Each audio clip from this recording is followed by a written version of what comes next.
ویدیو امروز آموزش این مدل کیف خاصه که همینجور که میبینین روی بدنش پلیسه کار شده. دستش رو شما اصلا نگاه کنین، این مدل اصلا دیده بودین تا حالا؟ خلاصه که آموزش امروز یه آموزش خفنه، یه کیف بزرگه که در داره و همچنین داخلش گوشی و وسایل ضروریتون جا میشه. مرسی که با حمایت قشنگتون به هم انرژی میدین. بریم که ویدیو رو شروع کنیم.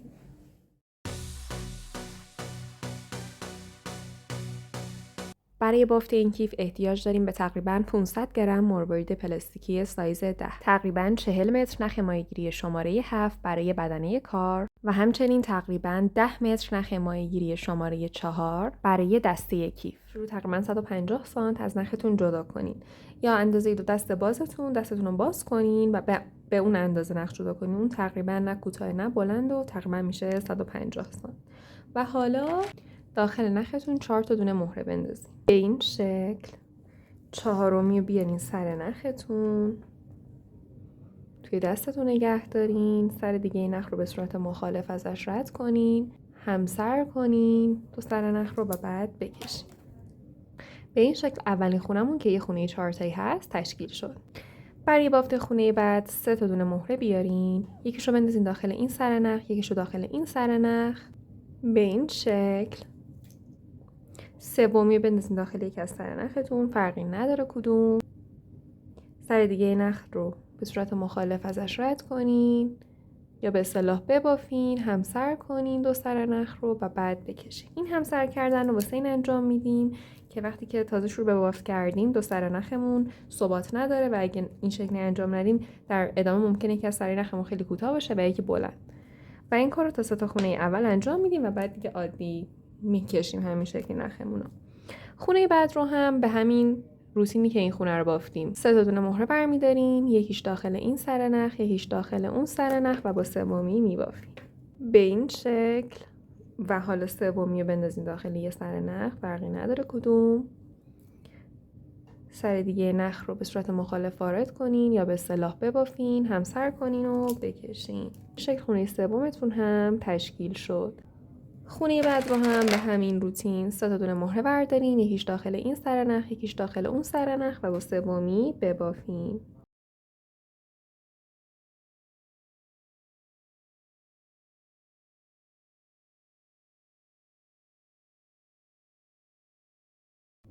اینجا دیگه لازم نیست همسر کنین، همین شکلی محکم بکشین. به این شکل خونه چهارممون هم تشکیل شد. الان اینجا 4 تا خونه همینجوری که میبینین با هم دیگه بافتیم. این ردیف اولی که داریم میبافیم قرار تعیین کننده ارتفاع کیفمون باشه. حالا هر چقدر میخواین رو بلندش کنین. من اینجا میخوام بافتم رو ادامه بدم تا 10 تا خونه میبافم. خونه دهم و یا همون خونه آخرم یا پیشتون که با هم دیگه ببافیم.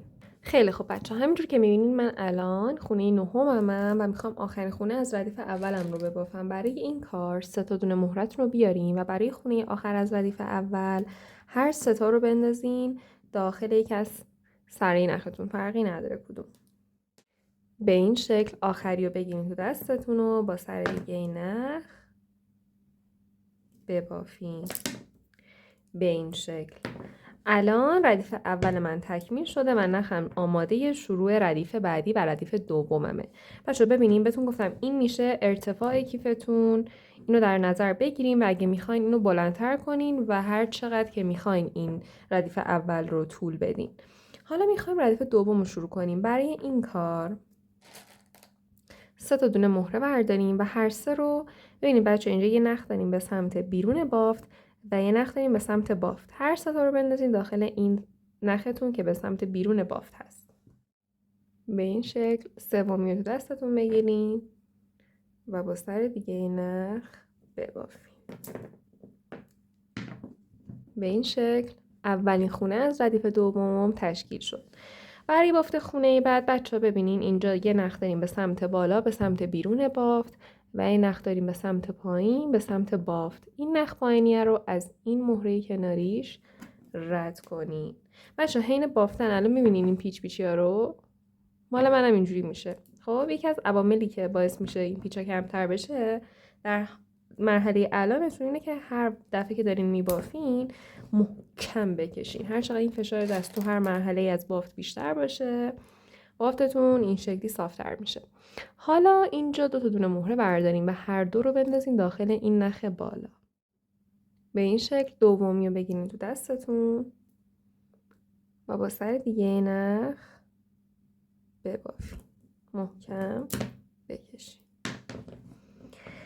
اینجا خونه دوم از ردیف دوممون هم تشکیل شد. برای بافت خونه بعد دوباره همین کاری که اینجا کردیم رو انجام میدیم. این نخ پایین رو از مهره کناریش رد میکنیم و 2 دونه مهره داخل نخ بالا میندازیم و میبافیم.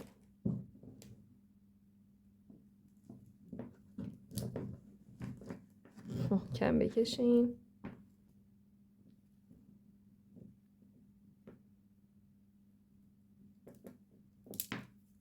و میبافیم به این شکل. خونه‌های بعد رو هم به همین منوال نخ پایین از مهره کناریش رد میشه، داخل نخ بالا 2 دونه مهره انداخته میشه و بافته میشه.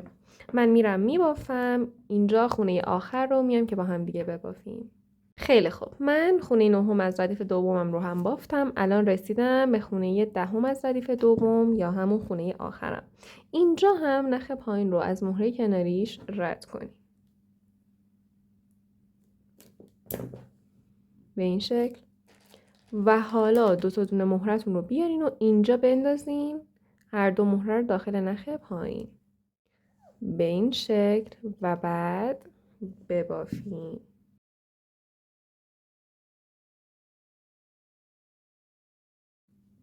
به این صورت ردیف دوم هم تکمیل شد. خیلی خب بچه ببینید وقتی که 2 انتهای نختون نگاه کنین به 15 تا 30 سانت آخرش که میرسه، خب وقتی اینه که نختون رو مهار کنین و نخ جدید اضافه کنین.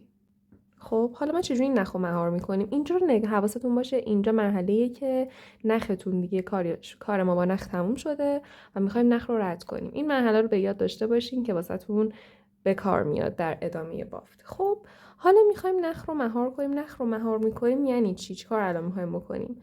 نخ رو دوباره بعد برگردونیم بین بافت به این شکل که دوباره هر دو سر نخ رو میریم بین بافت. این کار باعث میشه اون حالت پیچ تو پیچ بافتونم اون حالت پیچ خوردگیش کمتر بشه. اینجا هم محکم بکشین و رد کنین.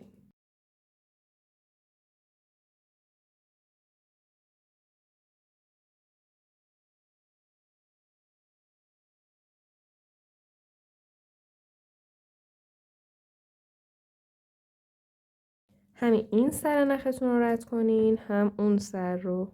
دقیقاً بچه برین بین بافت. خب دقیقاً همون جایی که نخ هست یا مثلا از اینجا نریدین رو به رو نکنین به این شکل. اینجا نختون وسط بافت بیفته، بافت رو اینجوری تمیزیش رو میگیره.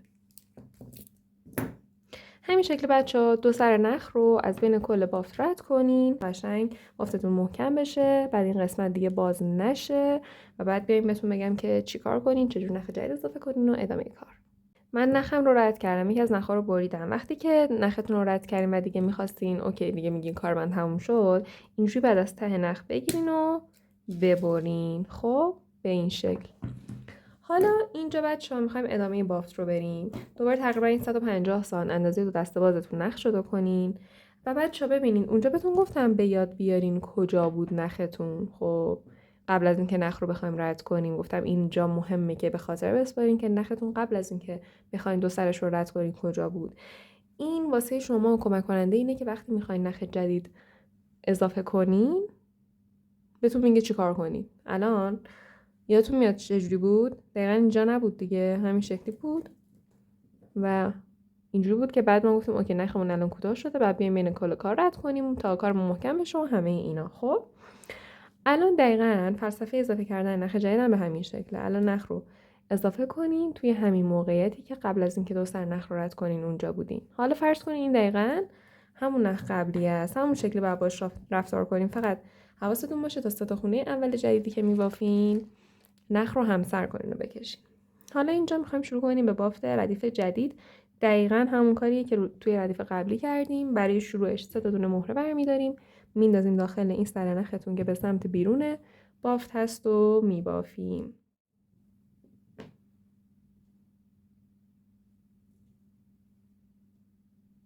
همسر و بعد بکش. به این شکل اولین خونه از ردیف سوممون.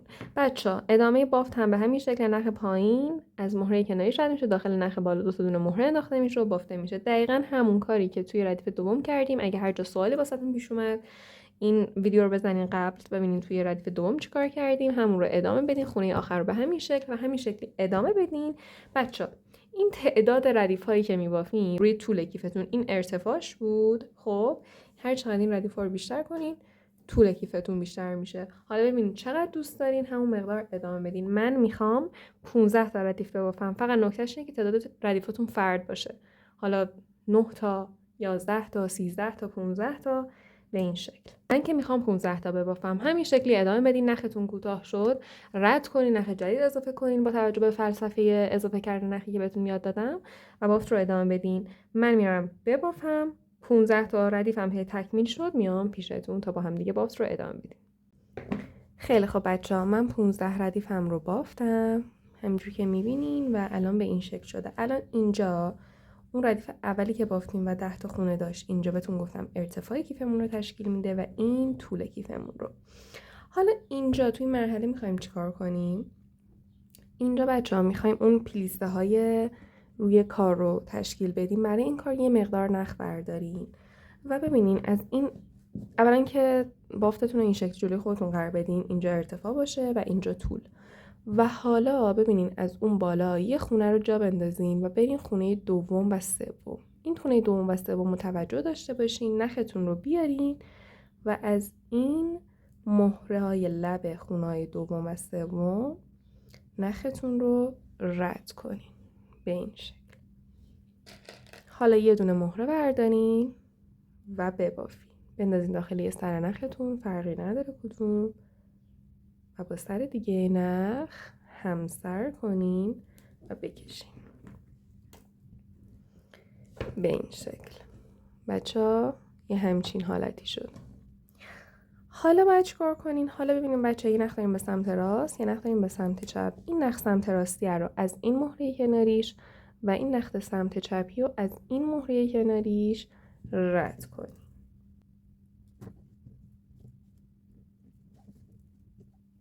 به این شکل.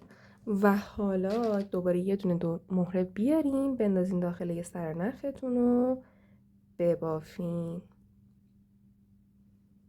همسر کنین و بعد بکشین.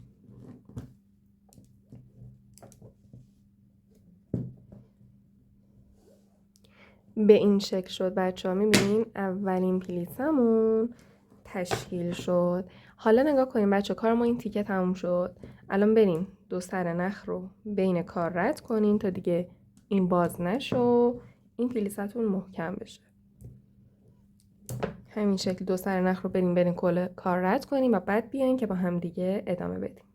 خیلی خب بچه ها من نخم رو رد کردم و اضافیش رو بریدم. همینجوری که این الان محکم شده و آماده ادامه کاریم. برای ادامه میخوایم دوباره یه دونه پلیسه دیگه همینور تشکیل بدیم. دوباره یه مقدار نخ بردارین. نختون لازم نیست 150 سانت باشه. دیگه 80 سانت باشه اوکی. خب حالا بچه ها ببینین این پلیستون که الان اینجا تشکیل شده نه، این خونه بعدیش نه، خونه بعدی و خونه بعدی.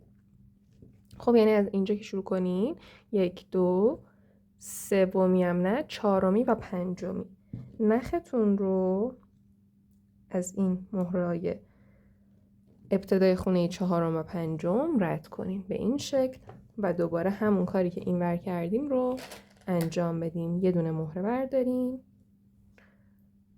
و ببافین، همسر کنین و بکشین به این شکل. و حالا اینجا نخ سمت راست رو از مهره کناریش و نخ سمت چپ رو از مهره کناریش رد کنین و با یه دونه مهره ببافین. اینجا رو بچه محکم بکشین که جمع بشه کار.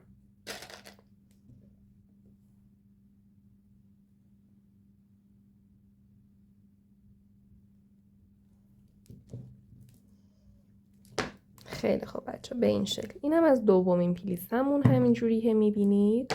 حالا اینجا من میرم دو سر نخم رو بین کل کار رد میکنم تا این قسمت دیگه باز نشه و پلیسم به اثبات برسه، ثبات پیدا کنه. خیلی خوب بچه ها، من اینجا نخم رو رد کردم رو اضافیش رو هم بریدم. پلیسه دومم هم به همین منوال تشکیل شد. حالا بچه ها ببینین، ما اینجا سمت چپ بافتم 2 دونه پلیسه زدم به همین ترتیبی که بهتون گفتم. خب حالا دقیقا همین کار رو برین سمت راست رو هم انجام بدین، 2 پلیسه هم این ور بزنین و بعد بیاین که با هم دیگه ادامه بدیم.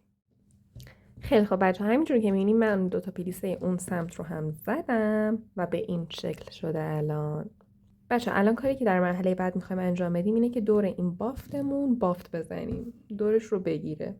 خب برای این کار اولا که 150 سانت دوباره نخ بردارین و از این گوشه ها، از این لبه، حالا فرق نداره، یا از این ور یا از این ور شروع میکنیم. من از این ور شروع میکنم. نختون رو وارد این مهره لبه کار از این سمت کنیم به این شکل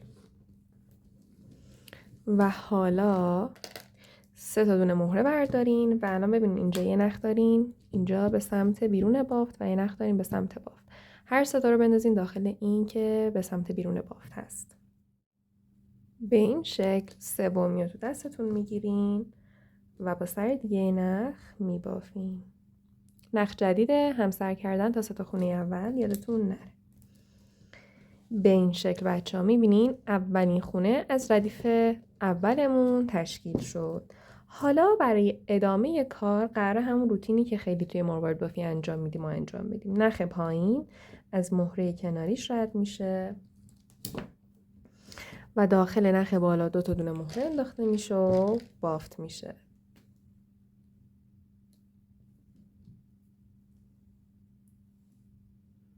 همسر کنین و بعد بکشین. به این شکل دومی خونمون هم تشکیل شد. خونه سوم هم دقیقا همون روتینی که بهتون گفتم، نخ پایین که به سمت بافت هست رو از این مهره کناریش رد کنیم، 2 دونه مهره داخل نخ بالا بندازین و ببافین.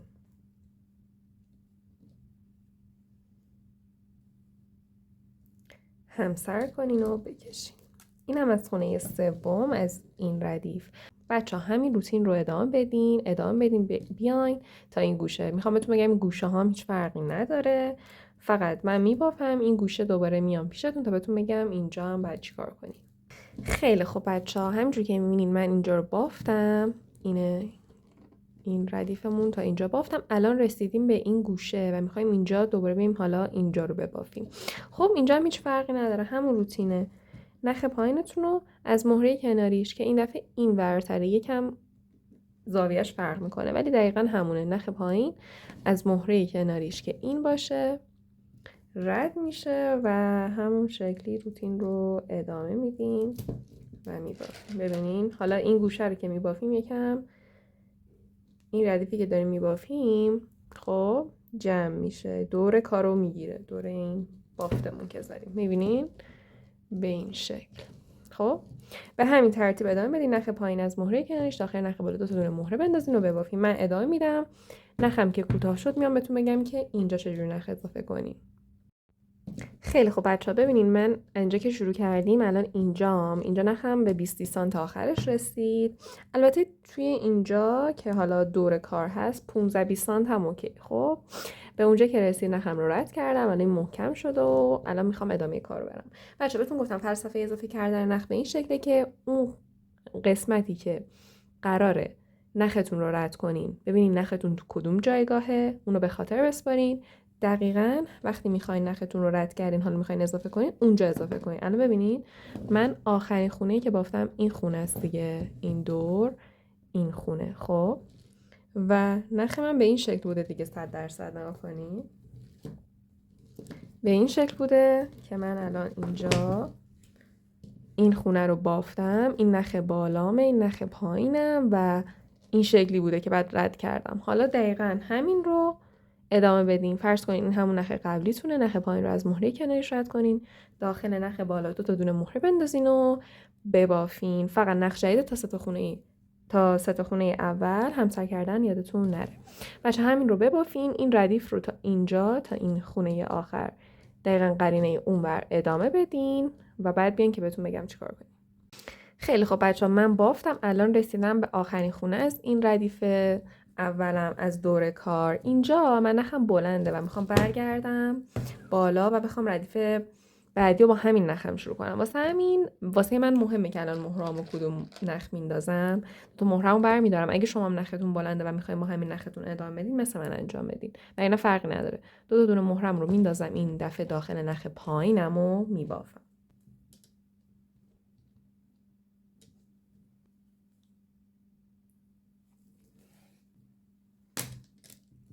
خیلی خوب بچه ها، به این شکل میبینین الان نخ من آماده شروع ردیف بعدیه. اینجا ما علاوه بر این ردیف اولی که الان اینجا دور کار بافتیم، یه ردیف دیگه هم دقیقاً همون شکلی میخوایم ببافیم.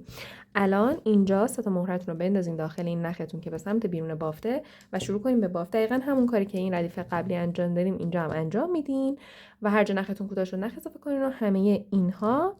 اینجا اگه نختون کوتاه رد کنین و همینجا نخ اضافه کنین و شروع کنین به بافت. من میرم این ردیف دوم هم میبافم و بعد میام پیشتون. خیلی خوب بچه‌ها، ببینین من ردیف دومم رو هم بافتم. همینجور که میبینین الان 2 ردیف دور کل بافتمون رو گرفته. الان بچه‌ها کاری که باید بکنین، برین دقیقاً یک دونه دیگه از همین رو ببافین. یعنی از اول ویدیو تا هر کاری که کردیم تا الان رو برین دوباره اجرا کنین و یه دونه دیگه به همین شکل ببافین. اینم از این دومین قسمت من الان 2 تا به این شکل دارم همینجور که میبینین. الان میخوایم بافتمون رو ادامه بدیم. برای ادامه بافت تقریبا 150 سانت دوباره نخ جدا کنیم و الان کاری که میخوایم اینجا انجام بدیم چیه؟ اینه که این 2 تا تیکه رو به هم دیگه وصل کنیم که یه حالت کیف تور بگیره. برای این کار بچه ها این 2 تا قسمتتون رو ببینین. فقط بچه ها ببینین الان میخوایم به هم دیگه وصلش کنیم. از کجا میخوایم وصل کنیم؟ روی کارتون این خونه ستایی هست که وقتی پلیسا دادیم جمع شد. این خونه ستایی این 2 تا مهرش روی کیف باشه. نمیدونم چجوری حالا این رو بهتون نشون بدم. این شکلی. خب حالا توی ویدیو زیاد پیدا نیست ولی شما تفاوت این رو و اون روی کیف رو متوجه میشین. خب این وری باشه. این که پلیساتون رو ببینین چه جوریه. این 2 تا مهره این پلیسایی که جمع شده روی کیف قرار بگیره. حالا هر 2 تا اگه اینجوری شده بود که اوکیه. اگه نشده بود بعد اینتون رو اینوری کنین و اوکیش کنین. خب که بعد اون قسمت بیاد روی کیف. حالا برای وصل کردن بچه‌ها نگاه کنید. ما از اینجا میخوایم شروع کنیم وصل کردن و دور تا دور کیف رو وصل کنیم. خب ببینید کجاست. دقیقاً این دورا بود که بافتیم. این مهره اول و این مهره اول از اون یکی قسمت رو قرار به هم دیگه شروع کنیم وصل کردن. برای این کار بچه‌ها نختون رو بیارین وارد این مهره از این خونه اول از این دور کیفتون کنین. این شکلی، به این شکل. حالا اینجا یه نخ بالا داریم و یه نخ پایین که به سمت بافته. داخل این نخ بالایی یه دونه مهره بندازیم به این شکل و حالا همین سر نخ رو وارد این مهره کنیم که دقیقاً قرینه همین مهره است که داخلش هستیم از اون یه تیکتون.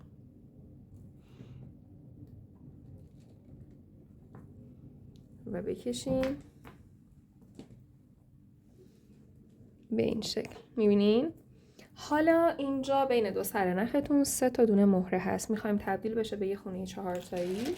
پس یه دونه مهره برمیداریم میندازیم داخل یه سر نختون، فرقی نداره کدوم، با سر دیگه نخ میبافیم. نخ جدید تا 3 تا خونه اول همسر کنیم و بعد بکشیم به این شکل. اولین خونه از این رابطمون تشکیل شد. ببینید یه همچین شکلی میشه. 2 تیکی که دارن به هم وصل میشن به این صورت. حالا خونه بعدی رو باید چیکار کنیم؟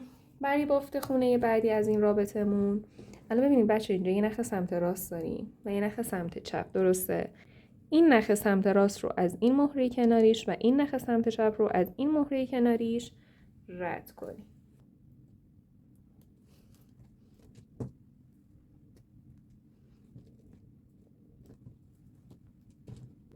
به این شکل. و الان دوباره بین 2 سر نختون 3 تا دونه مهره هست. با یه دونه مهره بافت رو تکمیل کنیم. بندازید داخل سر نختون، فرقی نداره کدوم، و با سر دیگه نخ ببافید. نخ جدیده تا 3 تا خونه اول همسر و بعد بکش. اینم از خونه دوم از این رابط به این شکل که دارین میبینید. خیلی خوب بچه ها، خونه های بعد رو هم به همین روتین چه شکلی نخ سمت راست از مهره کناریش، نخ سمت چپ از مهره کناریش رد میشه و با یه دونه مهره بافت میشه.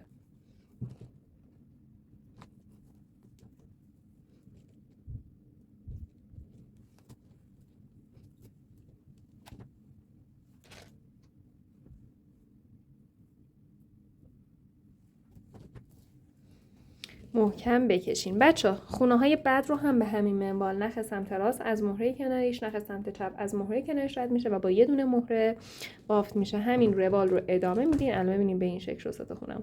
همین روال رو ادامه میدین تا دور اینجا رو ببافین. بچه هر جا نختون کوتاه شد نختون رو رد کنین و دوباره داخل همین مهره، مثلا اینجا تموم شده، همینجا اضافه کنین و دور فرض کنین نختون همون نخ قبلی است، از مهره کناریش رد کنین و ادامه کار. که فلسفه رو بهتون توضیح دادم، مطمئنم که میتونین. من میرم میبافم این دور رو و بعد میام که با هم دیگه ادامه کار رو بریم. خیلی خوب بچه‌ها، من دور تا دور رو بست کردم و این شکلی حالت کیف دور گرفته. اینجوری بدینش این شکلی پف میکنه به خاطر پلیسا. شکلی بدینش بیرون و به این صورت.